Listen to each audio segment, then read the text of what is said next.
Lust doesn't wear a warning label. It wears beauty, it wears charisma, it wears the promise of escape.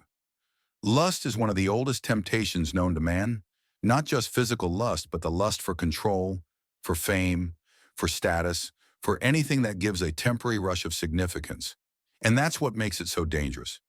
It hides in things we're told to chase. We live in a world that feeds it, monetizes it, and disguises it as normal. It's in the apps we scroll, the ads we click, the fantasies we nurture. Lust is not just sexual. It's the craving to possess something that you think will complete you. And the moment you get it, you want more. Because lust is never satisfied. And that's the trap. We chase lust because we're missing something deeper. We think it'll make us feel powerful, but all it does is drain power. We think it'll make us feel alive, but all it does is leave us empty. Let's be clear. Desire isn't wrong. Desire is human. Desire is the engine. But lust is desire untamed. It's fire without form. It consumes instead of builds. If you've been caught in it, you're not weak, you're human. But staying there? That's a choice. And this is your wake-up call. You're not here to be a slave to your urges. You're here to be the master of them. Let's talk about your brain for a moment, specifically the way it craves. Your brain is hardwired for reward. The dopamine system, the part of your mind that lights up with every like, every flirt, every forbidden click, is not your enemy. But when it becomes your master, that's when the trap snaps shut. Lust operates on the same neurological circuits as addiction. The same spike in dopamine that comes from drugs or gambling. Lust does that too. The hit, the high, the hunt. And just like any addiction, it takes more and more to feel the same buzz. Suddenly, what used to thrill you doesn't anymore. You chase bigger highs, darker paths, cheaper validations, and all the while your soul is starving. Your focus, shattered. Your confidence, fragile. Your purpose, on pause. And the worst part? It feels normal, because the world around you says it is. We laugh about lust, we glorify it, we call it natural. But here's the truth. Just because something is natural doesn't mean it's beneficial. Gravity is natural, but if you don't respect it, you fall. Fire is natural, but if you don't contain it, it burns everything you love. This is how lust works. Unchecked, it leads to addiction, anxiety, shame, relationship collapse, identity confusion, mental fog, emotional numbness. You start hiding, you feel guilty, you stop dreaming, you stop building. Lust doesn't just steal your attention, it rewires your brain to need less, to settle, to stay in a shallow loop of gratification and regret. And the irony? It starts by making you feel powerful, but it ends with you feeling powerless. Lust makes promises it never keeps. And every time you fall for it, it costs you something you didn't know you were giving away. But here's the good news. You're not stuck. Your brain can rewire. Your habits can shift. And your desire, it can be redeemed. Because beneath lust is longing. And if you can learn to guide that longing, you can reclaim your fire. The cost of giving in. The real toll it takes. Identity, peace, legacy. False freedom versus real freedom. The difference between indulging and mastering. Mastering the flame. Overcoming lust and reclaiming purpose. Lust always takes more than it gives. Always. At first it feels like a thrill, a spark, a secret that no one knows about. But eventually, it takes from you silently. Not all at once. Bit by bit, it steals your mornings. The energy that should have fueled your goals gets spent on cover-ups, fantasies, and recovery from the guilt. It steals your nights. You lose sleep, not because you're tired, but because you're tangled in the aftermath of impulse, haunted by the silence afterward. Eyes open, soul heavy. It steals your time. Time that could have been used for creation, connection, or becoming, now lost in a loop of chasing shadows. But the real damage isn't even physical or visible. It's the invisible erosion. Your self-respect gets chipped away. Your ability to focus weakens. Your capacity for deep love, true intimacy, and stillness becomes foggy. And it's not just porn or sexual addiction. It's lust in every form. Lust for money, clout, validation, control, ego, luxury, and shortcuts. Lust turns kings into slaves. How many people with power have fallen because they couldn't master their desires? How many families broken? How many legacies destroyed? And yet, you're not hearing this to feel shame. Shame is not the goal. Conviction is. Because when you finally understand the true cost of giving in, you start to ask a different question. What could I build if I was no longer wasting my fire? Let me tell you a story. A young man, gifted, talented, charismatic. He had dreams, huge ones. But behind closed doors, he kept indulging lust, one little compromise after another. At first, it didn't seem like a big deal, but over time, it leaked into his confidence. He stopped speaking with power, stopped dreaming big. Every time he looked in the mirror, he saw someone weaker than his vision. It took him years to recover, but when he did, he came back stronger because he turned the shame into strategy, the guilt into grit, the fire of lust into the fire of legacy. Your story can do the same. Every time you say no to lust, you say yes to your future. Every time you walk away, you're walking towards strength. You don't fight lust by shame. You fight it by vision. You fight it by purpose. You fight it by knowing you were made for more. The world says, do whatever you want. That's freedom. But that's not freedom. That's a leash made of candy. They tell you that indulging every desire is a sign of strength, that giving in is just being real, that lust is natural, so why fight it? But here's the truth. Just because something feels good doesn't mean it's good for you. And just because you can doesn't mean you should. Lust masquerades as liberation. It tells you that you're in control. But have you ever noticed how the more you chase it, the more it owns you? That's not freedom. That's bondage in disguise. True freedom is the ability to walk away. Real power is restraint. If you can't say no, you're not free. You're hooked. You're caged. And the worst prison is the one you don't even realize you're in. Lust turns you into a prisoner of your own potential. You stop creating. You stop rising. You start living at the level of your cravings, not your calling. But here's the good news. There's another kind of freedom. The kind where you look temptation in the eye and say, I'm not giving my greatness away for a temporary thrill. That's real freedom. The ability to choose legacy over lust, purpose over pleasure, discipline over dopamine. And no, you don't lose your power by resisting lust. You gain it. Every urge you master becomes a weapon. Every temptation you conquer becomes armor. Every no you say becomes a yes to destiny. You were not born to be a slave to your lower self. You were born to lead, to build, to rise. And to do that, you've got to stop believing the lie that lust is liberation. It's not. Mastery is liberation. Purpose is liberation.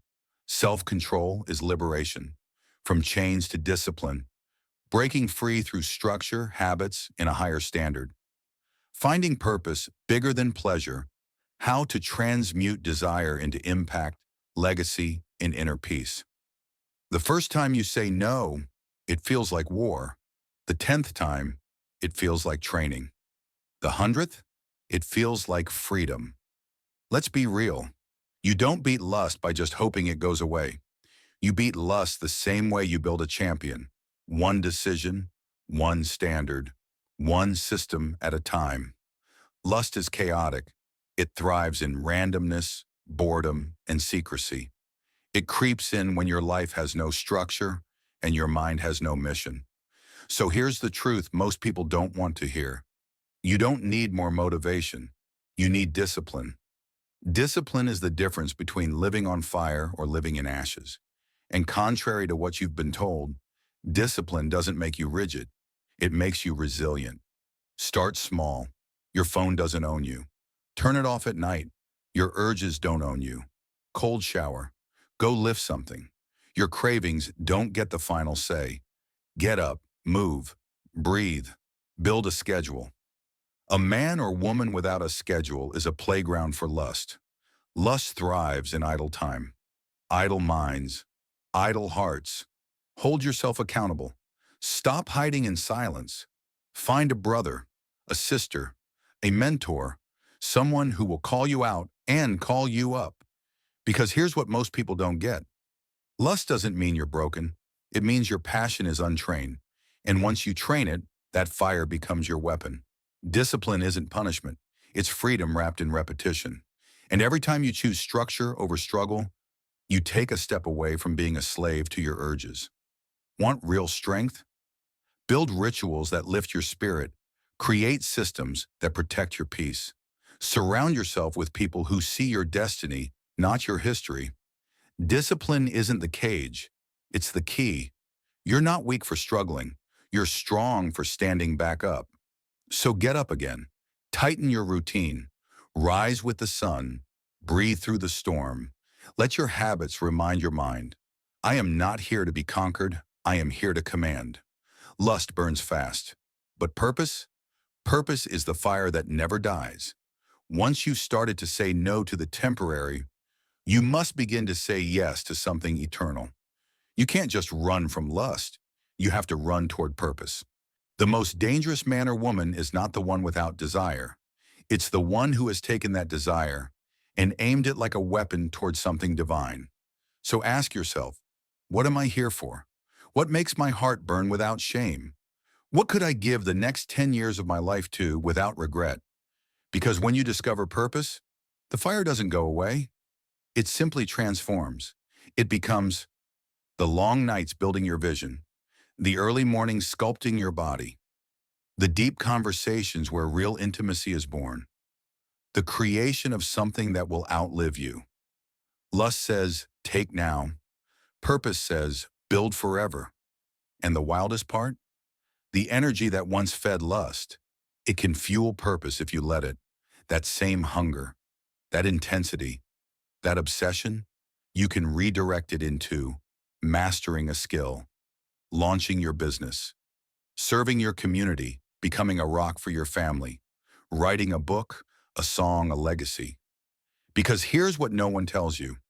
Lust is counterfeit creativity. It gives you the illusion of progress, the illusion of connection, the illusion of meaning. But you were born for the real thing. You're not just here to consume, you're here to build. So how do you find your purpose? Look at your wounds. What hurt you might heal others. Look at your strengths. What comes easy to you could unlock someone else's prison. Look at your fire. What stirs your soul, even when you're tired. When you tap into that, your life changes. You stop chasing and start creating. You stop escaping and start engaging. You stop lusting and start loving. Because when you live on purpose, lust feels small in comparison. Want me to continue and wrap up the final 3 sections now? Or would you like me to compile everything we've done so far into one clean document for review before we finish it off? Also, let me know if you want any spiritual frameworks, Bible verses, Stoic philosophy, or warrior archetypes tied into the final chapters. I can tailor that tone perfectly. Faith, spirit, and reconnection. Lust disconnects. Faith reconnects. The war against lust isn't just mental, it's spiritual. Because lust doesn't just target your mind, it targets your soul, your sense of self, your connection to the divine, your deepest identity. You weren't created to be addicted. You were created to be aligned. But when lust takes over, silence becomes scary. Stillness feels foreign. You lose your sense of peace because you've lost your sense of presence. So how do you return? You come home to faith, to God, to the part of you that lust can't touch, the eternal, the sacred. Blessed are the pure in heart, for they shall see God. Matthew 5:8. This isn't about religion. It's about reconnection with the source, with your soul, with the truth of who you are, beneath the noise, beneath the cravings. And you reconnect through prayer, not performance, but presence. Silence, not emptiness, but clarity. Repentance, not shame, but realignment. Gratitude, not denial, but vision for what's already beautiful. You don't have to climb a mountain. You don't have to be perfect. You just have to turn back. Every step away from lust is a step toward light. Every moment you choose alignment over appetite, your soul heals, your clarity returns, your confidence resets. You stop feeling like a hollow shell and start feeling human again. Whole, rooted, free. Daily habits to rise above. Lust, you don't rise by accident, you rise by design. Lust thrives in chaos, but you weren't made for chaos, you were made for rhythm. So let's get practical. Let's build a lifestyle of mastery. Here are daily habits that will rewire your brain, strengthen your spirit, and reclaim your fire. 1. Cold showers shock the body, reset the mind. Instant pattern interrupt when urges hit. Say, I'm stronger than comfort. 2. Digital boundaries. Use website blockers. Turn your phone off an hour before bed. Keep it out of your room. Your mind can't be free if it's always distracted. 3. Journaling your triggers. Write down the why behind the urge. Lust is often pain in disguise. Loneliness, boredom, fear. Get to the root every time. 4. Move daily lift. Run, sweat. Lust is stagnant energy. Get it out. Build power through your body. 5. Have a why that's stronger than your urges. Every day, remind yourself, what am I building that lust will destroy if I feed it? Keep your purpose in sight. Write it, speak it, live it. 6. Get accountability. Freedom is a team sport. Have a friend, mentor, group, someone you check in with. Lust grows in silence. Kill it with connection. 7. Visualize the higher version of you every day. Close your eyes and see yourself. Focused, free, fierce. Let that future you pull you forward. These aren't just tips. They're tools for war. Because lust isn't a single battle, it's a daily one. But now, you're armed, you're awake, you're ready. 9. Your victory story, becoming the master. This is not the end. This is your beginning. Look at where you started. Look at how far you've come. You're not perfect, but perfection was never the goal. The goal was to rise, to stand when you used to fall, to speak truth when you used to hide, to build when you used to run. That fire in you, it's still burning. But now, it's aimed. Now, it builds. Now, it leads. You are not a slave to lust. You are a master of flame. You don't chase pleasure. You create purpose. You don't run from urges. You stand in truth. And maybe the old version of you still whispers. That's okay, because you've trained your new voice louder. The voice that says, I choose vision over impulse. I choose strength over shame. I choose legacy over lust. This is your story now, one of fire and focus, of clarity and courage. Let the world watch as you rise. Let your life be proof. Let your victory become someone else's roadmap. You've walked through the fire. Now, you carry it. Lust is real. The war is daily, but so is your power. So is your calling. So is your freedom. You are not defined by your cravings.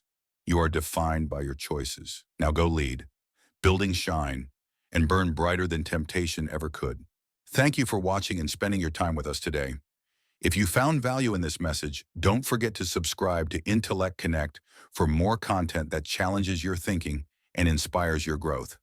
Let's keep learning, growing, and rising together.